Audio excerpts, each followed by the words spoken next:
Assalamualaikum warahmatullahi wabarakatuh. Itu sukanya sama guru yang miskin ya karena rata-rata santri juga miskin jadi mesti ngidolakan guru yang miskin karena sesama miskinnya harus berkoalisi.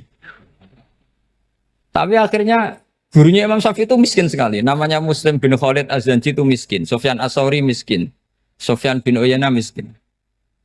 Setelah ngaji di Medina itu Imam Malik tuh kaya, pas itu Imam Malik sudah kaya, setiap ketemu Imam Syafi'i dikasih uang. Sampai ketika Imam Malik itu bilang, kamu sudah alim, ilmu saya sudah habis, kamu ngaji sama yang lain. Sama siapa? Kata Imam Malik, orang yang sealim saya sudah meninggal, namanya Abu Hanifah. Tapi dia punya murid, namanya Muhammad bin Hasan Asy-Syaibani, kamu ke sana. Terus Imam Malik datang ke Baki. Dulu Baki itu pasar rental, ya Grab lah kira-kira sekarang. Untuk mengumumkan, siapa kafilah yang mau ke Irak? Kita ya Imam Malik, dibayari sama Imam Malik, ini yang antar ke Irak, ke Muhammad bin Hasan Asy-Syaibani.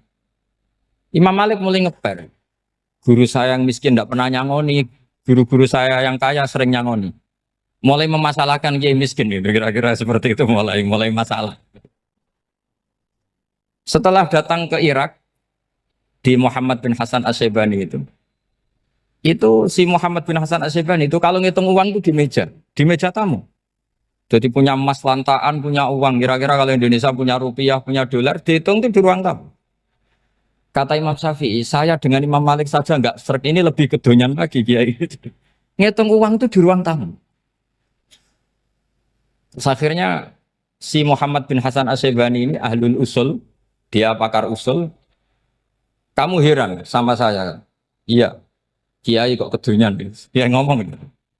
Tapi kata Muhammad bin Hasan Asy-Syaibani, kalau kiai tidak boleh kaya, itu tak kayak nawang fasik.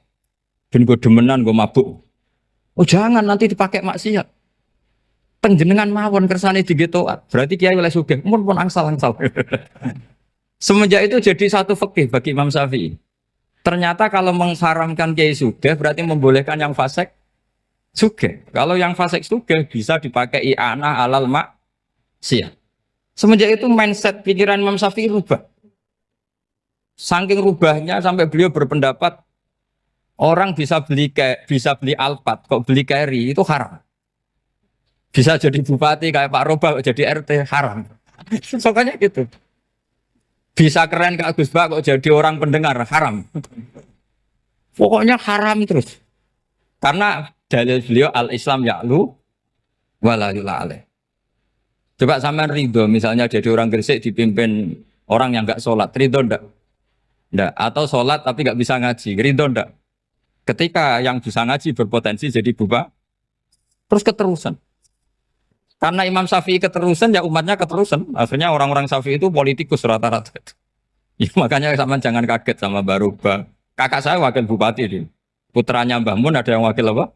Gubernur. Dulu Gus Wahid ya menteri agama. Itu asal usul dari perubahan fikih, mindset, cara berpikir Imam Syafi'i. Jadi dulu itu fikih ditemukan itu jelimet, ada perdebatan. Itu tidak hanya pada level ulama, pada level nabi pun ada perdebatan. Jadi jangan kira nabi itu tidak debat, ya debat. Nabi itu asal seangkatan itu mesti debat, termasuk debat dengan malaikat. Jadi kalau perlu ya debat sama apa? Karena malaikat itu kan lugu itu gak iso mikir. Karena kalau malaikat iso mikir bisa jadi rektor. Nanti kasihan Pak Salam ini. Malaikat nggak boleh jadi rektor. Malaikat Israel itu nggak tahu etika. Jadi beliau ketika mau membunuh, mencabut nyawanya Ibrahim datang, ya Ibrahim saya ini disuruh nyabut nyawa kamu. Kata Ibrahim, wah kamu itu pasti salah. Kamu tahu saya siapa? Saya ini Khalilur Rahman, kekasih Allah. Masa kekasih membunuh yang dikasih? Ini nggak benar, logika itu nggak benar. Pasti kamu salah. Karena Israel itu tidak bisa debat. Ketika ditanya, hal ra'aita khalilan yumitu khalilah? Masa kekasih membunuh yang dikasih? Saya ini Khalilur Rahman. Masa Allah mencintai saya kemudian membunuh saya, itu logika nggak benar. Nggak keliru, kamu itu keliru. Israel akhirnya terbang lagi. Ya Allah, katanya logika saya ini salah. Karena masa kekasih membunuh yang dikasih. Karena Israel nggak pernah sekolah, nggak pernah sekolah. Nggak bisa dia jawab. Akhirnya diajarin Allah. Dah kamu bilang gini ke Ibrahim. Hal ra'aita khalilan yakrahu ayyalqa khalila. Masa kekasih tidak siap ketemu yang dikasih.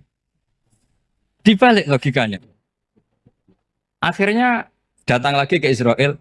Kata Allah begini, masa jenengan kekasihnya tidak siap ketemu yang kau kasih. Oh ya ya oke mati gak apa-apa. Jadi ilmu itu ngalamin perdebatan. Jadi saya datang murni karena Kiai Mas Buhin, bukan karena MC. Itu dosa besar kalau saya datang karena MC. Karena saya punya kewajiban yang lebih besar. Jadi yang bisa mengalahkan adalah a'dzama minhu, yang super besar kira-kira. Karena jelas ada riwayat inna min abaril birri silatar rojuli ahla wuddi abi. Ya, inna min abaril birri silatar rojul ahla wuddi abi. Di antara kebaikan yang sangat baik adalah seseorang menyambung teman bapaknya. Padahal sampean kan nggak mungkin teman bapak saya. Teman saya aja nggak mungkin, nggak level apalagi bapak saya kan. Jadi malah mohal itu. Saya berkali-kali cerita di mana-mana cerita. Fikih itu harus dievaluasi. Karena ini masalah furu'iyah. Saya berkali-kali cerita di mana-mana cerita. Hukum berteman orang fasik gimana? Pasti orang jawab haram karena takut ketularan orang fasik. Tapi kalau dibalik, hukumnya bina orang fasik gimana? Ya baik, umatnya Nabi. Bisa bina kalau berteman. Kamu bisa bina orang fasik tanpa berteman? Gak bisa. Jadi kalau dibalik, hukum berteman orang fasik gimana? Haram. Hukumnya bina orang fasik? Baik. Bisa bina kalau berteman. Berarti berteman orang fasik? Ya terus nanti pada level lapangan sih gampang. Kalau yang soleh membina yang fasik dan yang fasik ketularan yang soleh, maka ternyata kalau yang soleh ketularan fasik ya berarti ternyata buruk. Tapi kan hukum masa nunggu kenyataan kan jadi nggak hukum. Di mana-mana hukum itu kan ada asumsi karena ini masalah ijtihad. Nah itu yang dilakukan para ulama kita. Jadi sampean harus mengkaji fikih secara detail karena tidak hanya kita yang khilaf. Nabi-nabi juga khilaf dalam menentukan dakwah ilallah.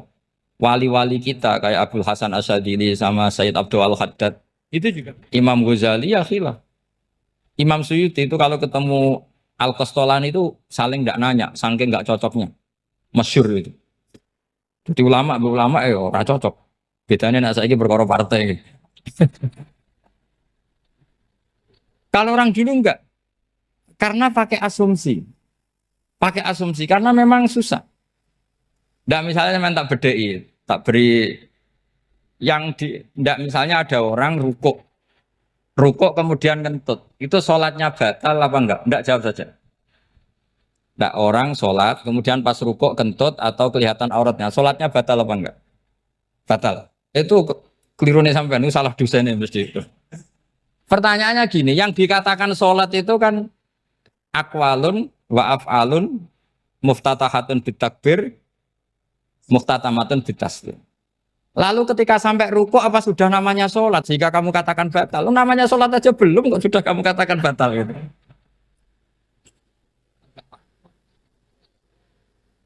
Iya kan?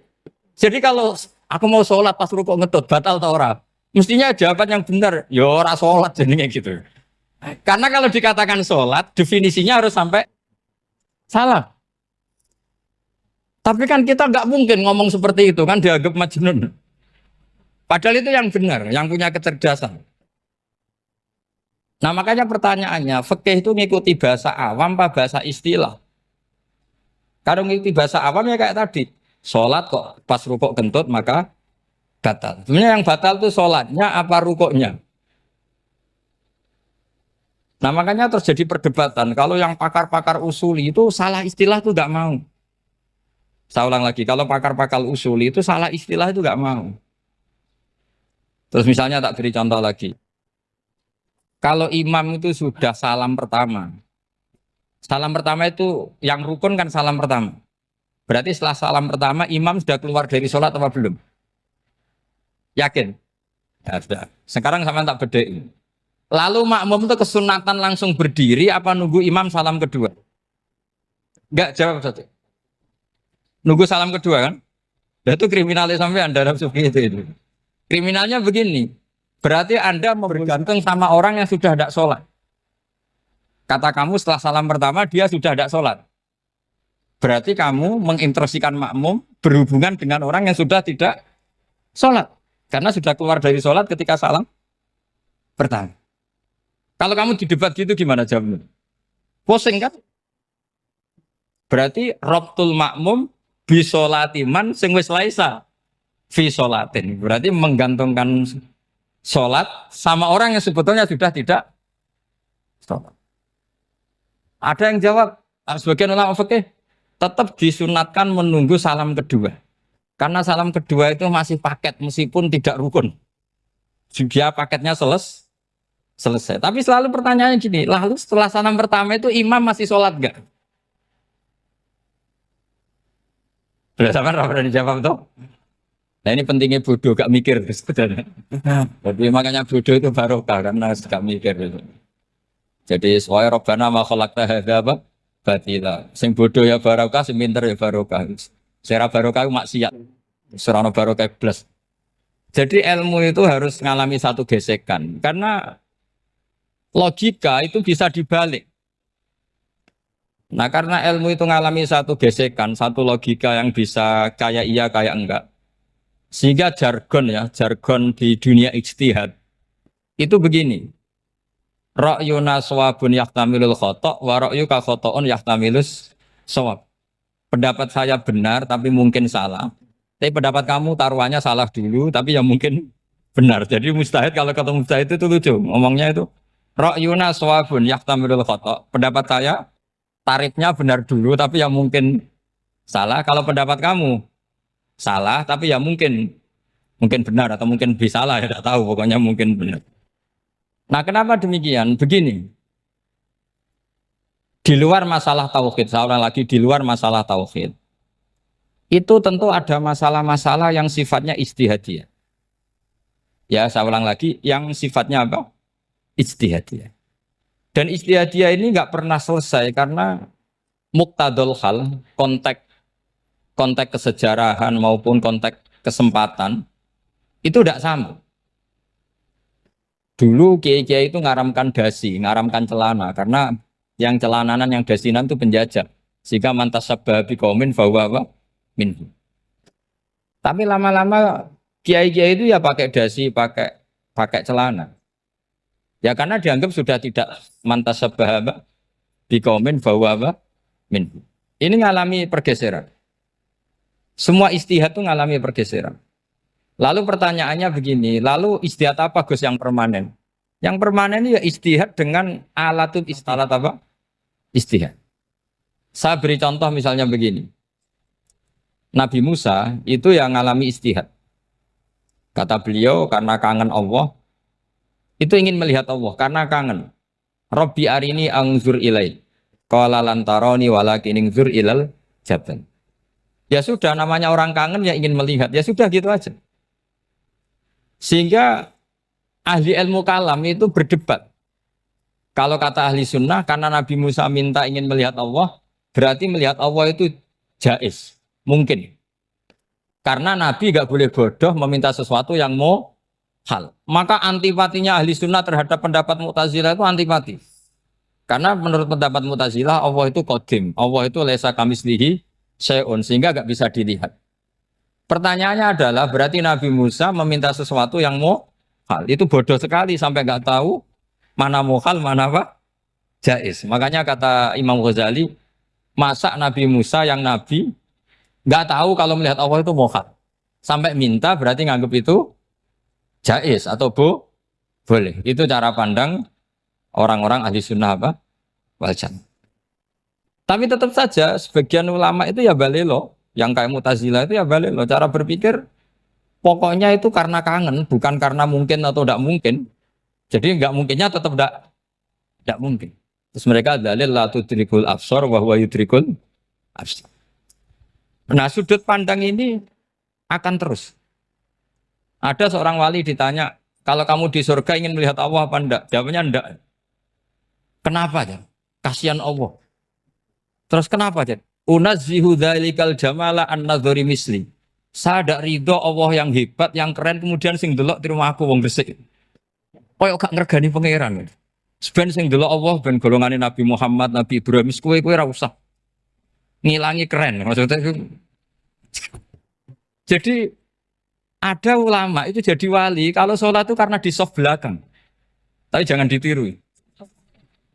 Itu kan nggak lazim ya. Lazimnya kan afdhalus sufuf as-saful awal. Ketika ditanya, kenapa kamu kalau sholat di belakang? Cek GR koyok wani suwan pangeran gue ngarep. Aku sungkan dadi gue gulir. Kalau sampean kan karena males bukan karena sungkan. Jadi itu artinya rasa ya. Makanya nggak bisa, nggak ada istihad itu tidak mungkin karena perasaannya orang itu beda-beda. Itu Sayyid Abdul Al-Haddad itu kalau ngendikan masyhur. Man da'a li dzalimin bil baqa faqad ahabba yusawwah fi ardi. Orang yang mendoakan orang fasik masih hidup, gak mati-mati, itu berarti suka kalau Allah dimaksiati di buminya. Wong fasik kelakuannya rak maksiat, nak mbok dongakno mari. Itu berarti kamu ingin Allah didurakani terus menerus karena si fasik masih hidup. Tapi kalau Abu Hasan As-Sadili cara ngendikan gini, kalimatnya persis. Man ahabba alla yusawwahu fi ardi faqad ahabba alla tadhara maghfiratuh. Orang yang ingin dunia ini steril gak ada maksiat, maka sama saja berkeinginan tidak melihat luasnya maghfirahnya Allah. Sama-sama wali besar. Tapi cara pandang hubungannya dengan Allah seperti itu. Jadi mau tidak mau, istihad itu mau tidak mau. Makanya tidak usah dipertentangkan misalnya cara berpakaian, cara apa. Yang penting sesuai aturan Islam ya sudah. Karena ini urusan rasa. Urusan apa? Rasa. Itu Syekh Hasan Basri itu sering jagongan sama Robiah Hadawiyah. Itu secara fikih salah. Tapi pas itu ulama fikih ditanya, kenapa Anda tidak komentar terhadap dua wali besar yang sering ketemu? Andai kan semua santri seperti itu akan saya halalkan, karena nggak mungkin punya nafsu. Sehingga fikih dulu memang masih asli. Kamu lihat di takrib misalnya, lelaki melihat perempuan itu nggak boleh kecuali sekian alasan. Termasuk boleh itu litaklim karena mengajar atau lil muamalah. Ini yang mulai masalah. Ada warung kopi, penjaganya cantik. Santri-santri ngopi. Ini lil muamalah. Kan kasus ini.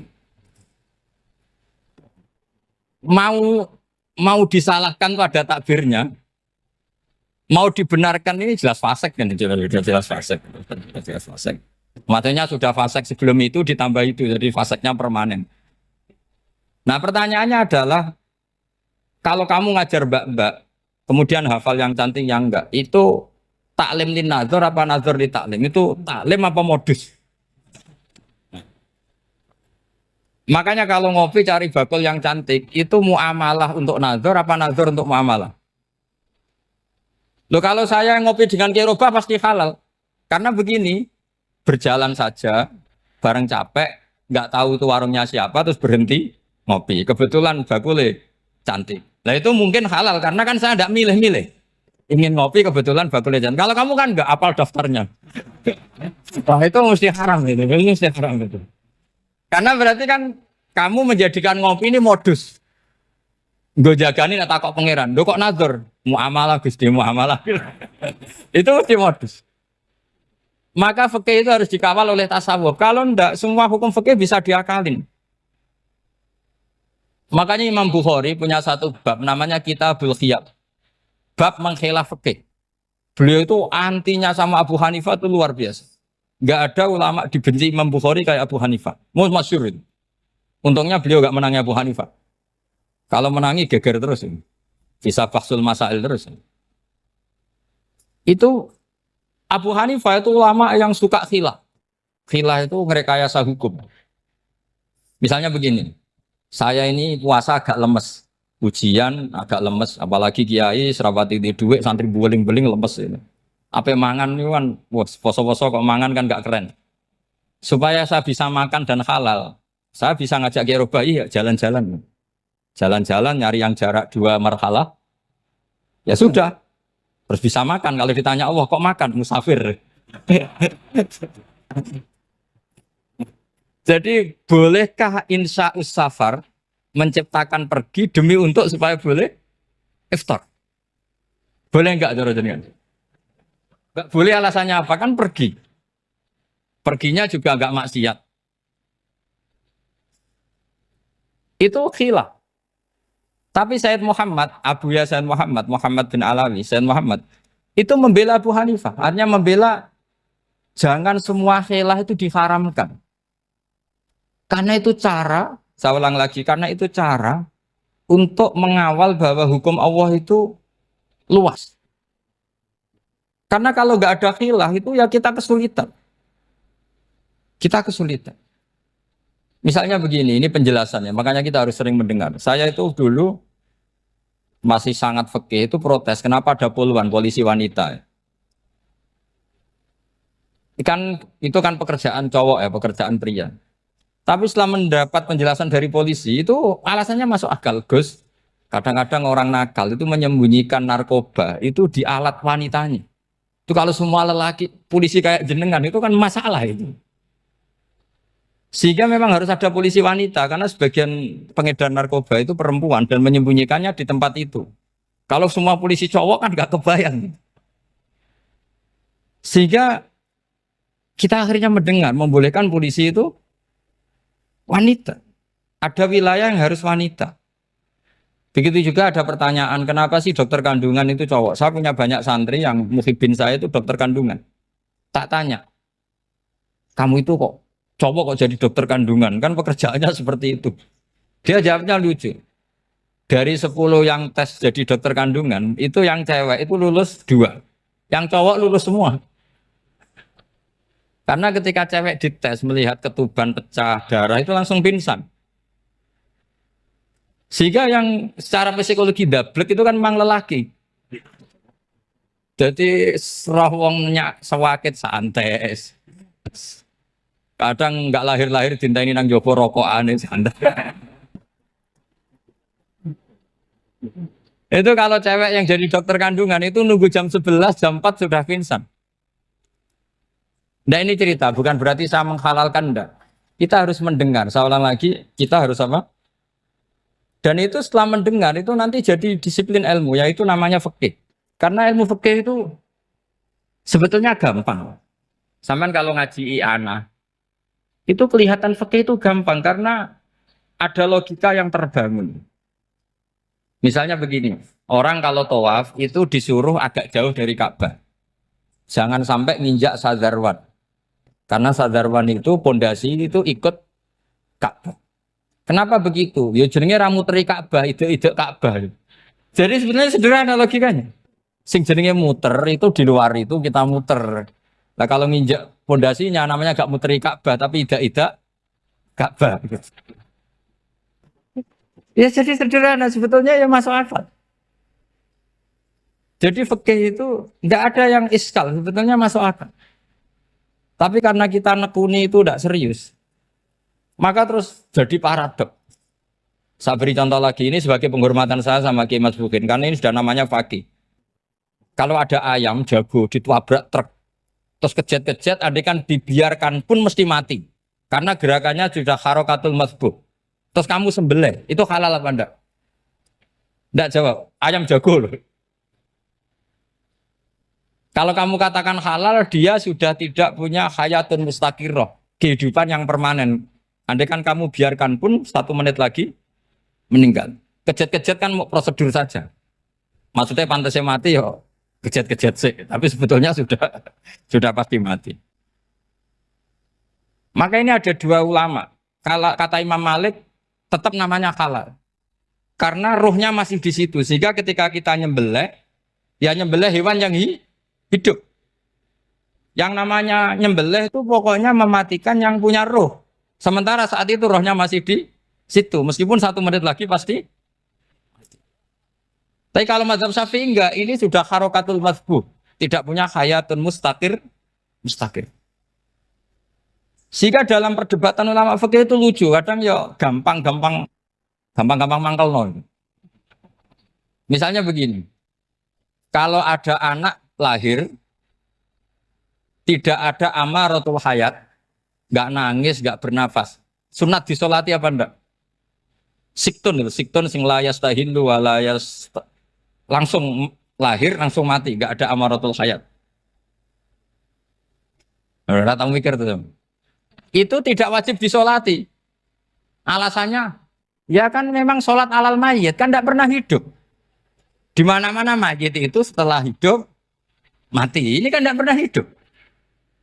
Namanya ya kit atau lahmin, ya potongan daging itu aja. Enggak. Jadi kadang fikih diwaca tenan jebule mangkelno. Terus ketika di kitab Minhajul Thalibin itu, kalau kamu keluar mani itu wajib mandi enggak? Wajib kan? Kalau keluar mani inzal itu kan wajib mandi. Nah kenapa nifas atau wiladah keluar bayi? Kenapa ibu-ibu kalau keluar bayi wajib mandi? Alasannya lucu. Li annal walad maniyun pun akidun. Ini kan wis mani cuma mengkristal. Jadi kadang fikih mangkel. Apa ya? Sembrono itu masuk.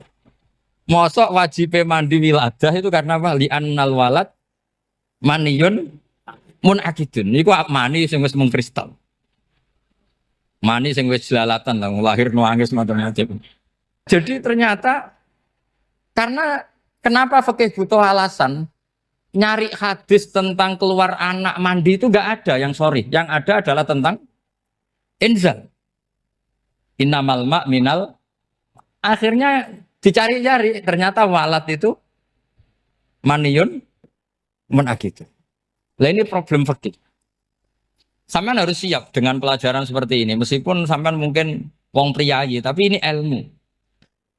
Ya, saya ulang lagi ini ilmu. Sehingga ulama itu mau tidak mau harus mau mendengar.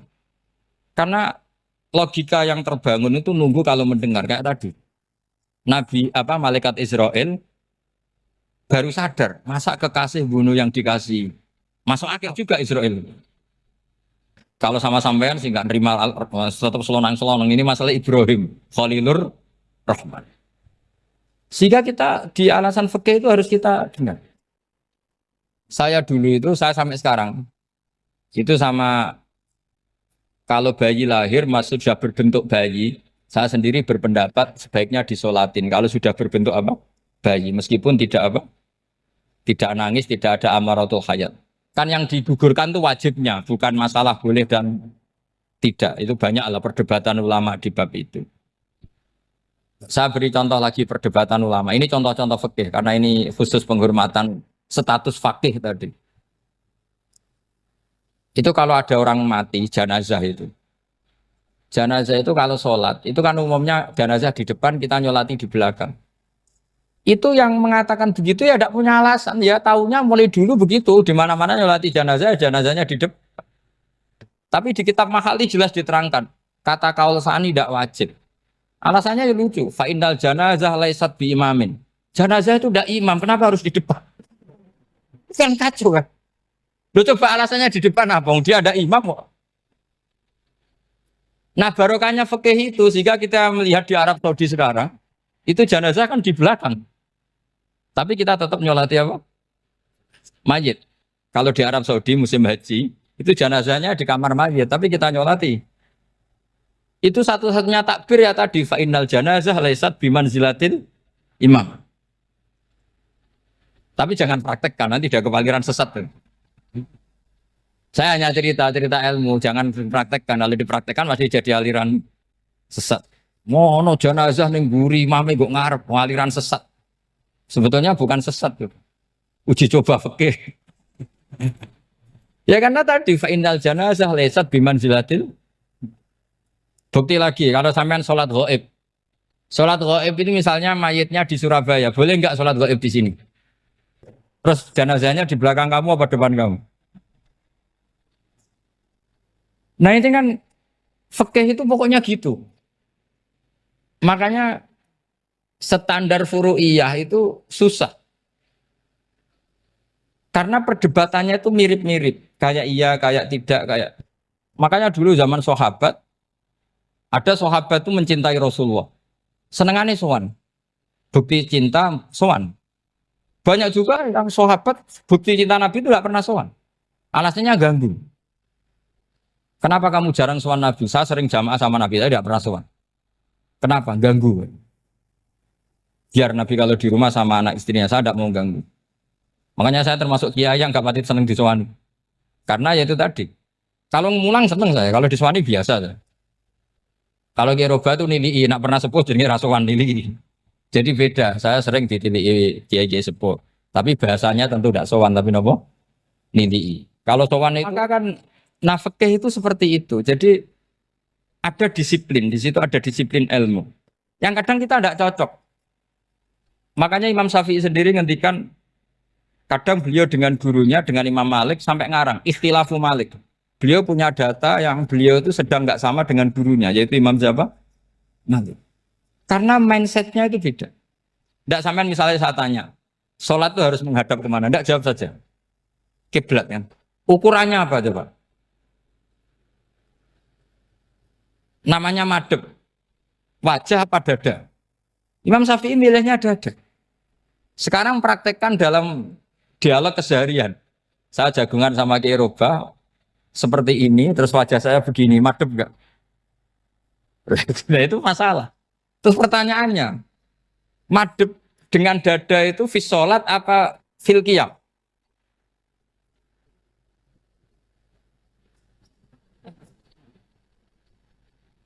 Loh enggak, kalau fis sholat pas sujud dada kamu madep mana coba? Kamu enggak pernah mikir kan? Ya madep pakai dada itu kan kalau berdiri, kalau rukuk sama sujud.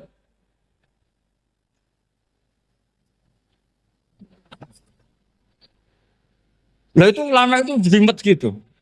Makanya jarang yang menekuni profesi ulama itu. Karena menekuni proposal banyak, karena memang susah. Jadi ulama itu orang yang cara berpikir sudah aneh. Sehingga mereka detail. Maksudnya menghadap itu apa? Ukurannya kalau berdiri ya dada. Tapi nggak bisa kamu katakan atawajjuh bisodri aturan dalam sholat. Fikuli sholat. Pertanyaannya lah kalau rukuk sama sujud. Dadanya menghadap kemana coba? Maka itu ilmu yang sudah jelimet. Nah ulama usul fikih, ulama yang nggak mau salah per detail hukum. Sehingga menurut Imam Rafi'i, misalnya kalau beliau ditanya, sujud itu gimana ya, asal wat ujabha, ya sujud. Tapi kalau menurut Imam Nawawi harus melibatkan 7 apa? Anggota, yaitu al-jabha, wal yaden, warubaten, wal kodamen. Oke, Imam Nawawi kita ikuti. Tentu keseharian kita pakai Imam Nawawi. Yaitu berdasar hadis umir tu an asjuda ala sab'ati yumin al-jabha, wal yaden, warubaten, wal kodamen. Berarti berapa? 7. Tapi pernah saya cek di kitab karangannya Imam Syafi'i ketika beliau ngendikan saya suka kalau orang sujud itu melibatkan 7 anggota berdasar hadis ini. Tapi kata beliau wayahtami itu dan bisa saja sujud yang watul jabhah itu sudah cukup. Terus kata Imam Syafi'i, limada karena Nabi ketika sujud itu hanya ngendikan begini, sajadalaka wajhi wasam'i wabasori. Gak ada di hadis wayadi, warubati, wakodami. Ya sudah akhirnya. Nah, itu sudut pandang. Terus gugatan kedua begini. Ada orang Muslim yang sujud sama berhala. Untuk menjadi murtad itu harus 7 anggota apa cukup atul jabah halal ardi. Untuk sah menjadi murtad itu. Untuk sah menjadi murtad cukup atul jabah halal ardi harus 7 anggota. Untuk keabsahan murtadnya itu. Tidak jawab. Makanya ini tugas dosen-dosen ini meminterkan ini. Karena namanya sudah faqih. Faqih itu ahli fikih yang detail namanya faqih. Kalau ini mutafaqih. Jadi bukan tafakuha tapi tafakuha. Kayak tamarodon. Gitu. Jadi wazannya nanti itu wal idhari ma laysa fil waqi'. Jadi ini bukan gojlok, ini memang marah saya ini. Jadi kalau sudah pakai gelar fakih, harus fakih betul. Nah, mohon kalau mengkaji fikih itu harus detail. Minimal takrib itu setengah hafal. Supaya konstruksi ilmu itu utuh. Saya sama lagi konstruksi ilmu itu. Karena ilmu itu mesti ada yang apa ya? Ya rodok setengah salah itu, tapi disalahno ora kena. Ndak sampean tak bedheki, nak pancen bener langsung tak angkat jadi rektor. Nak bener tuh. Coba rukun sholat pertama itu apa coba? Rukun sholat pertama. Niat. Niat sama berdiri dulu mana? Ayo niat dulu baru berdiri apa berdiri dulu baru niat?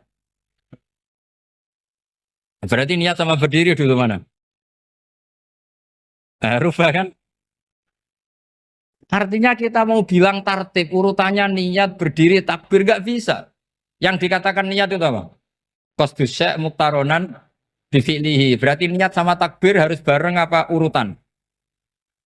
Bareng. Terus dengan qiyamnya urutan apa bareng? Bareng apa urutan? Loh enggak, kalau urutan berarti takbir dulu duduk baru berdiri. Nah maka seperti ini tuh mau tidak mau kita salah. Dikatakan tartibnya salah, dikatakan serentak ya salah. Cuma karena kita bodoh, gak tahu mikir itu. Alhamdulillah kan di situ itu. Lu coba niat sholat loh, niat takbir qiyam dulu man.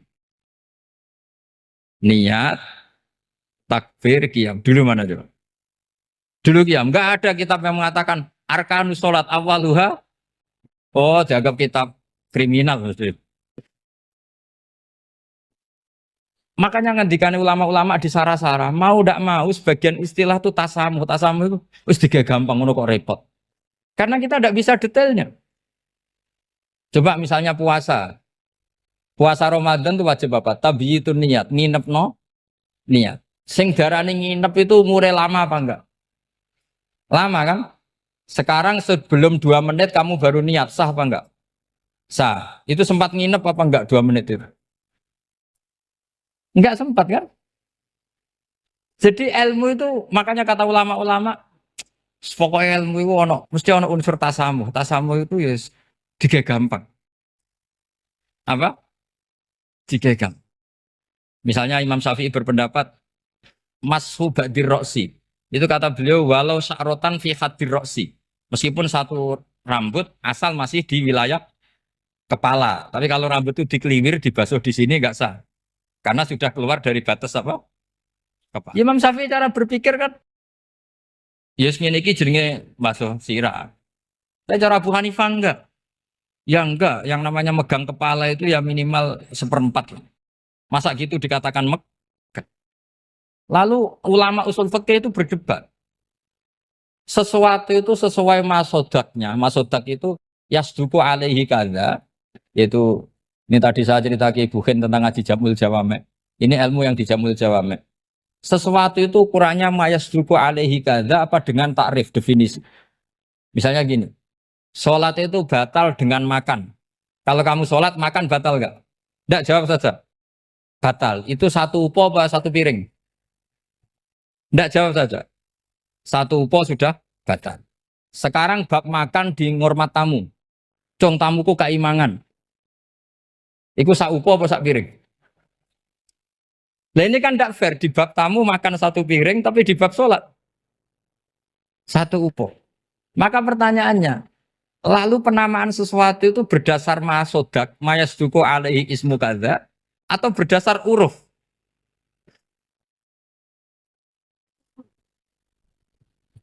Ukurannya apa coba? Maka terus jadi perdebatan. Nah ini di sini ini pentingnya ulama karena ya sekarang saya bedai sekarang.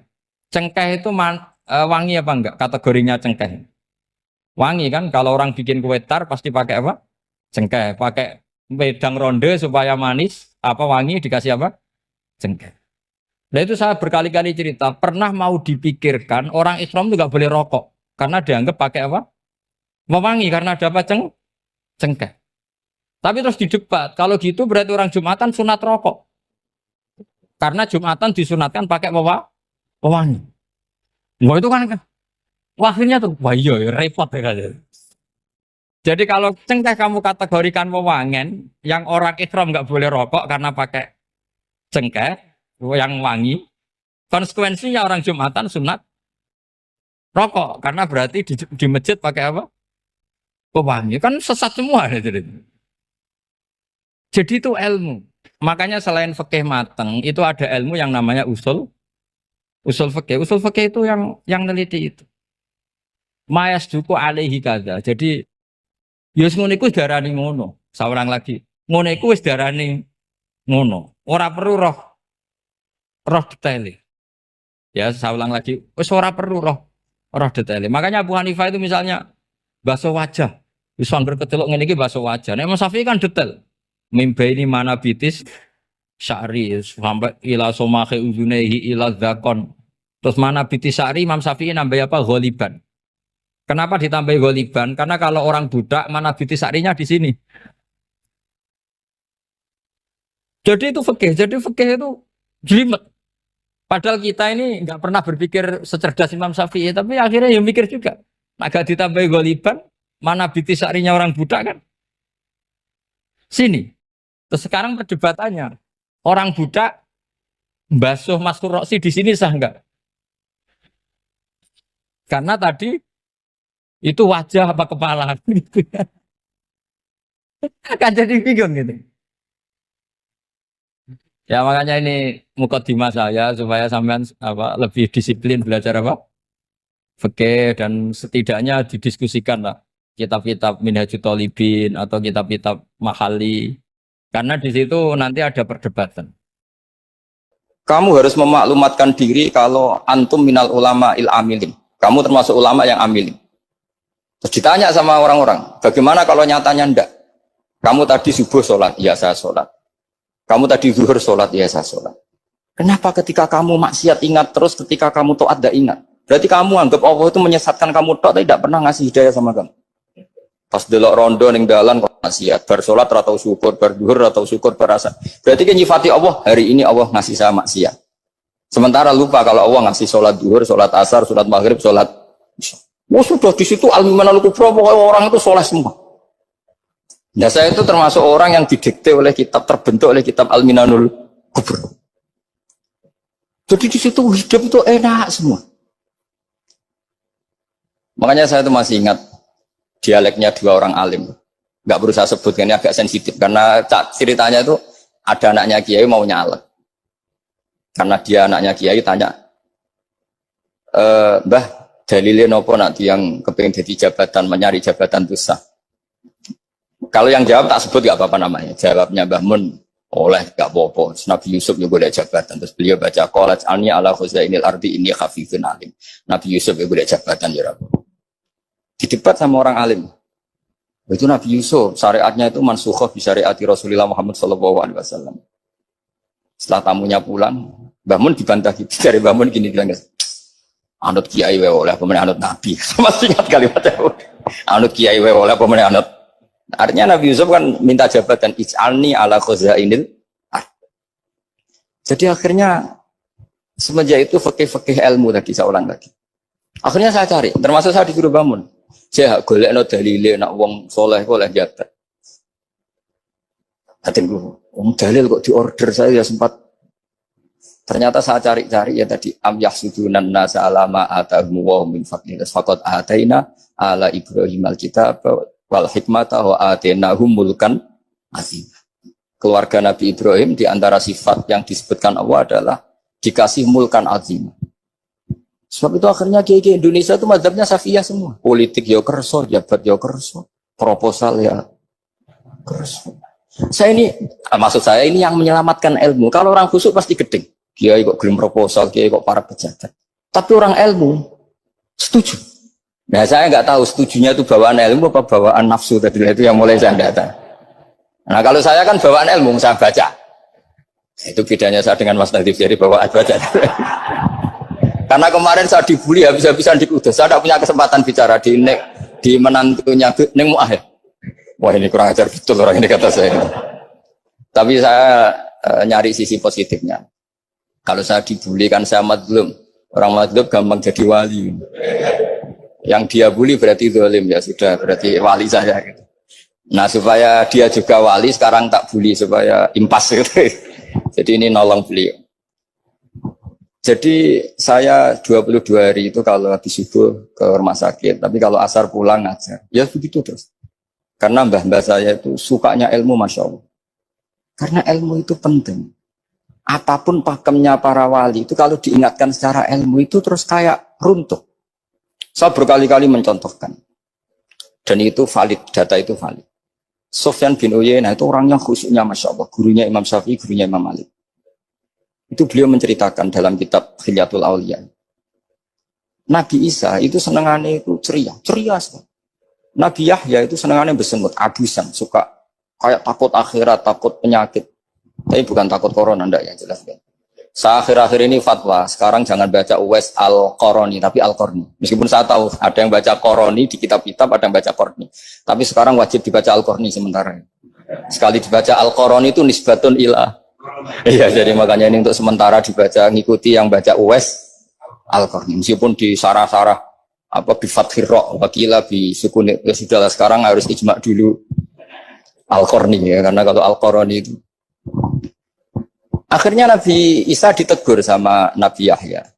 Mali aroka dohikan ka'anna kata manumin makrillah. Saya melihat kamu kok suka tertawa, seakan-akan kamu merasa aman, tidak kena azabnya Allah. Nabi Isa akhirnya balas tanya, Mali aroka abisan ka'anna katai asumin rahmatillah, taknatu min rahmatillah. Kowe mbesengut wae koyo dunia orang rahmat, anane corona tok. Padahal ya ono mangan, ono guyon, ono nikmat. Dan itu figur besar, akhirnya kita tahu. Dan saya sering cerita juga, setiap dakwah itu Nabi Isa nyari syirarun nas, Nabi Yahya cari khiyarun nas. Tentu alasan Nabi Yahya gampang, berteman orang baik itu baik lah, nyaman, terus akibatnya juga baik. Nabi Yahya enggak. Limada tanzilu ala syirarin nas. Kenapa kamu singgahnya ke orang-orang yang buruk? Ana tabibun udawil mardo. Saya ini dokter, tentu menyembuhkan yang sakit.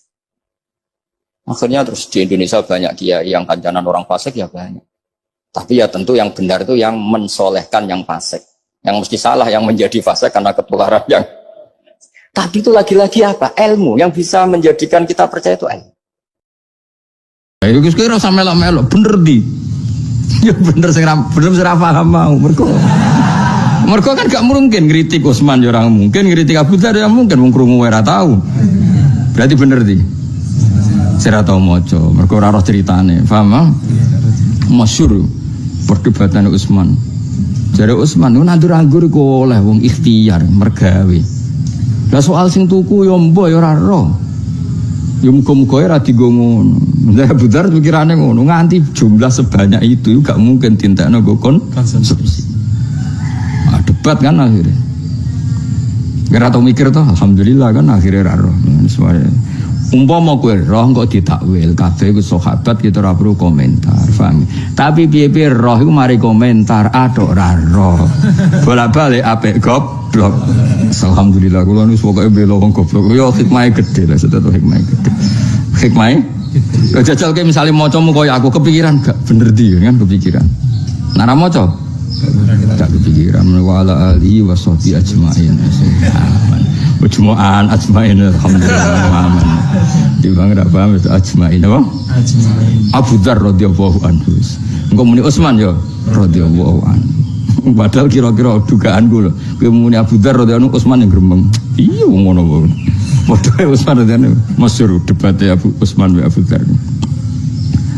Nah itu pokoknya nak niku wa awilid tasyajurul ladzi warad in khutta fihi wajtanib ta'al hasad. Jadi sesuai kula suwun nganti baru diwaca nazuman nggo latihan yang melakokno apa sing dadi pikirane ulama. Kowe ora rasane dadi ulama itu tersiksa. Kok sampean pas nazumno aku nangis tenan. Nangis ku ulama iku pancen wong paling wedi pangeran. Wis sama sesawangane mletelah nak ulama wong paling wedi pangeran. Nak wong khusyuk iku ora. Pancen mau gaya tok khusyuk. Rasane sumpek. Sumpek. Wah jajal kei dhuwit. Wong khusyuk sing dila-dilo kei dhuwit. Langsung tuntas iki. Langsung pola apa? Pola semua. Kecuali khusyuke an ilmin karena ilmu. Kulon sering di dhuwit kathah. Tapi ya tetap seperti ini. Jajal gede dhuwit kan langsung rubah polane rubah. Misalnya ngeten. Kowe dadi ulama ora lara piye. Misale kula ngrungokno sampean nazuman. Wal arsyu wal kursiyyu tsummal qalamu wal katibuna lauhu kullun fi kamun nangis. Nangis kula ngeten. Ulama itu bingung tenan, ora bingung ya. Kita harus memuji betapa dahsyatnya aras. Langit bumi galaksi Mars kuwabe.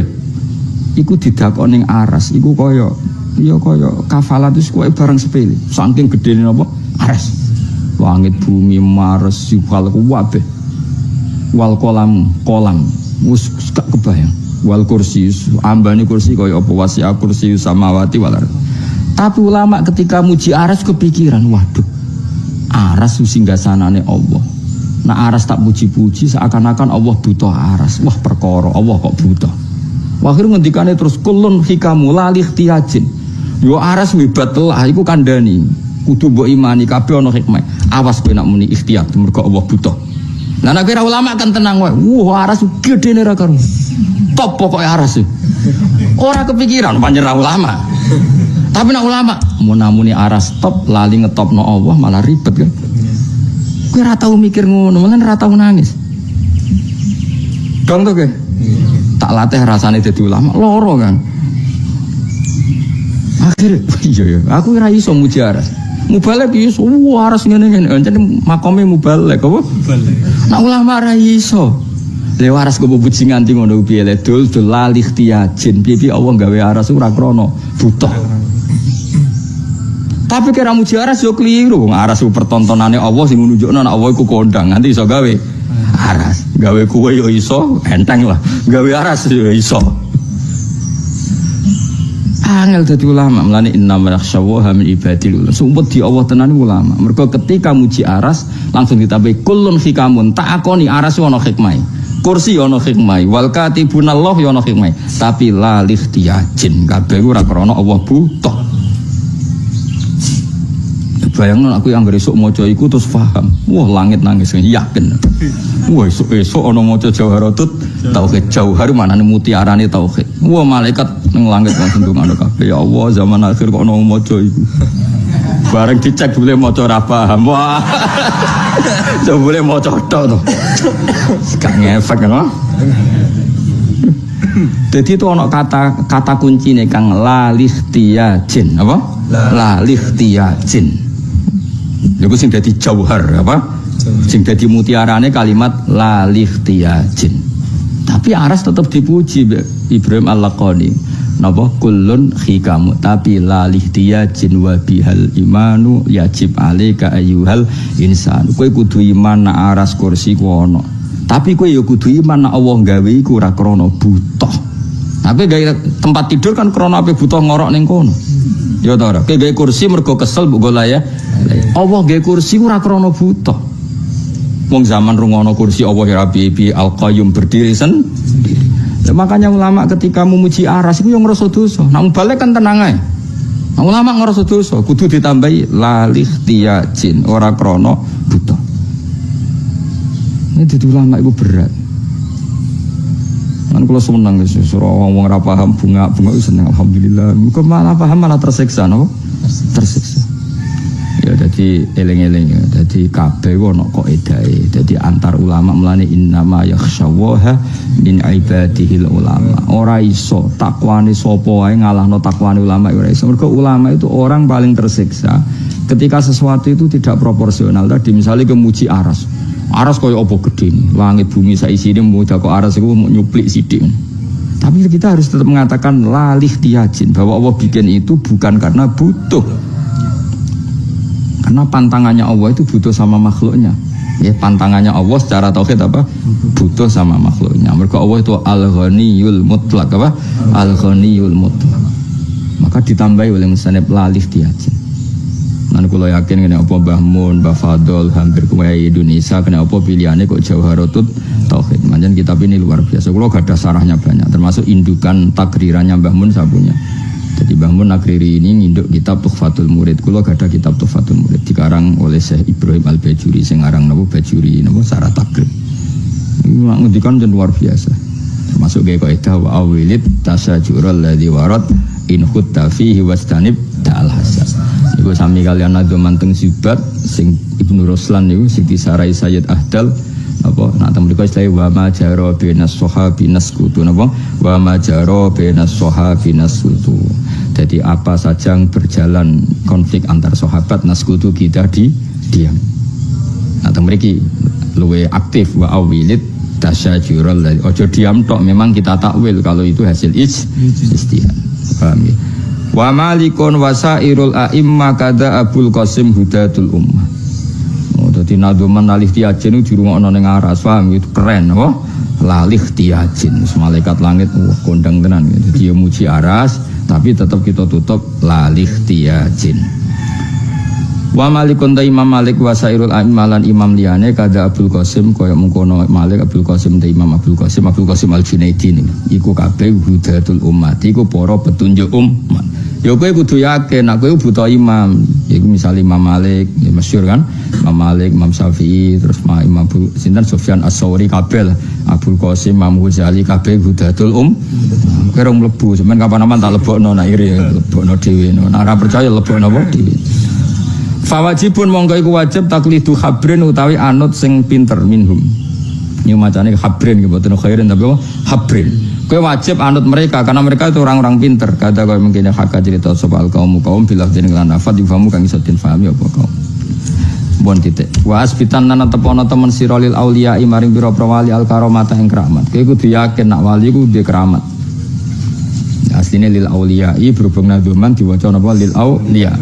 Wa man tisapani wong nafa iku ning ngilangno sapa man ha ing karomah fam bidan mongko buah asira kalamu omongane man. Ana wong ora percaya wali keramat iku coba anggap iki wong hasud. Wali yo manusia biasa. Pancen dene ora rasane dadi napa? Wali bocah kok goblok. Wa indana muge kita ana doa te sak temene donga yang fa manfaat apa donga. Donga iku masih sawangane ra mandi. Kowe kan sering donga mapan nganti saiki yo kere, masih sawangane ra mandi tetep manfaat. Paling gak manfaat nak kowe iku duwe arep-arep ning Allah Subhanahu wa taala. Misale kowe njuk sugih nganti saiki ra sugih, nganti matek yo ra sugih. Setidaknya kayak ketemu pangeran takok, "Kenapa donga terus?" Mergi kula ngerti nak fikir Gusti, anane butuh jenengan. Fa du'a iwabtihali dalilun li fiftiqori. Kula donga niku mboten kepen mandi Gusti, nggo nunjukno nak kula butuh jenengan. Alhamdulillah gak mandi tenan. Gayane tasawuf jebule ra mandi. Kalma kaya dene perkara menal Quran sing Quran wa'dan kelan janji semau kang den krungu apa waktu pokoke walhasil donga iku manfaat. Soal carane Allah nyembadani iku terserah cara milih Allah Subhanahu wa taala, tidak dengan cara yang kita tentukan tapi dengan cara yang Allah kehendaki. Bikuli abdin lan saben-saben kawula hafiduna jaga sapa malaikat wukil. Terus niki kata-katanya tanggal 13 niku mun kula khatami iki khatame kan tanggal 14 malam 14 dan 14 pagi saya pun mboten ngaji. Kalau butuh uzlah, ngurusi kue terus ribet. Mulang yang ibadah, tapi uzlah ibadah. Kalau pokoknya tengah-tengah yo mulang yo uzlah. Uzlah terus salah nabi gak mulang terus roh kue sumpek. Lo nak kasil ngalim subut kan ora mesti juga. Cara untuk kabar mesti kasil ngalim sumbut toh. Habis tapi mulang ku kasil ngalim ganja. Sabar kan. Kula ndeloke Kanjeng Nabi Muhammad sallallahu alaihi wasallam. Piye titipane Kanjeng Nabi. Wes ndeloke sampean udah piye ummatur Rasulillah. Napa?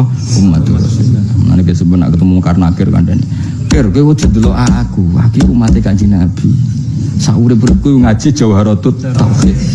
Khilafmu ilmuku wis tentang Rasulullah ikhtiajin. Wah, sendiri mau mbok takoki sing dasar-dasar ngene. Pertanyaannya naikkan.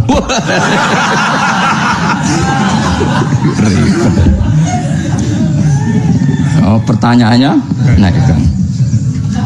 Kenapa karena akhir ngaji Ummul Barohid malah ribet ya. Apa hubungannya sifat ma'ani mbek ma'nawiyah? Ma huwal hal sing darane hal iku apa? Wah malah bingung ya. Terus baleni wis sing gampang-gampang. Salah. Aduh ribet.